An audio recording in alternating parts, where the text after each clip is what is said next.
सध्या कणकवली ज्या अपेक्षेने जी जनता कणकवलीची ज्या जनता बघत आहे ती अपेक्षा पूर्ण करण्याची जबाबदारी ही आमची नगरसेवकांची आणि नगराध्यक्षांची आहे।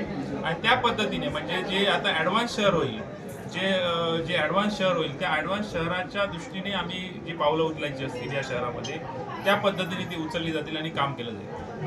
पुढच्या म्हणजे 9 नगरसेवक भाजपचे होते, 8 नगरसेवक तुमचे होते। नगरसेवकांना आमिष दाखवण्यात आले असं एक माहिती समजते, पुढे राजकारण होणार होतं असं देखील बोलत होतं, तर काय सांगा? कसं आहे की आमचे नगरसेवक हे फुटणारच नव्हते, त्यामुळे प्रामाणिक नगरसेवक आज खरं म्हणजे जनतेमध्ये निवडून आलेले आहे। याचं उत्तम उदाहरण जर कुठचं असेल तर कणकवली नगरपंचायत हे आहे।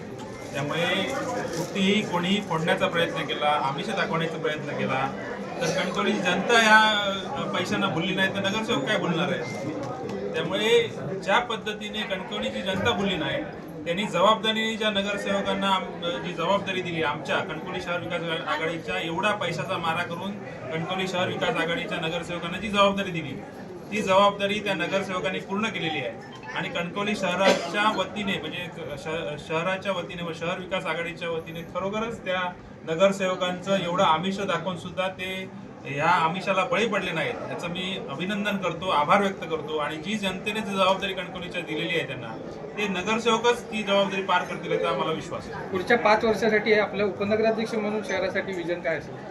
खरं म्हणजे आम्ही आता ह्यापुढे कणकवलीच्या जनतेला विश्वासात घेणार आहोत। जे ह्या पातळीवरती काम करतात लोक, जी विचारवंत लोक पातळीवरती काम करतात त्या पद्धतीने त्यांच्याकडनं विकासाची काय अपेक्षा आहे त्या आम्ही सूचना घेणार आहोत आणि त्या सूचनेप्रमाणे आम्ही जाण्याचा प्रयत्न करणार आहोत। आज कचरा डेपोचा प्रश्न आहे, त्यानंतर स्टेडियमचा प्रश्न आहे, स्पोर्ट्स ग्राउंडचा प्रश्न आहे, इवन स्विमिंग पूलचा प्रश्न आहे। अशा चांगल्या जे अधोरेखित कामं असतील जी कणकवली शहरासाठी आणि जनतेला अपेक्षित आहे ती करण्याचा प्रयत्न आम्ही ह्या माध्यमातून करणार आहोत।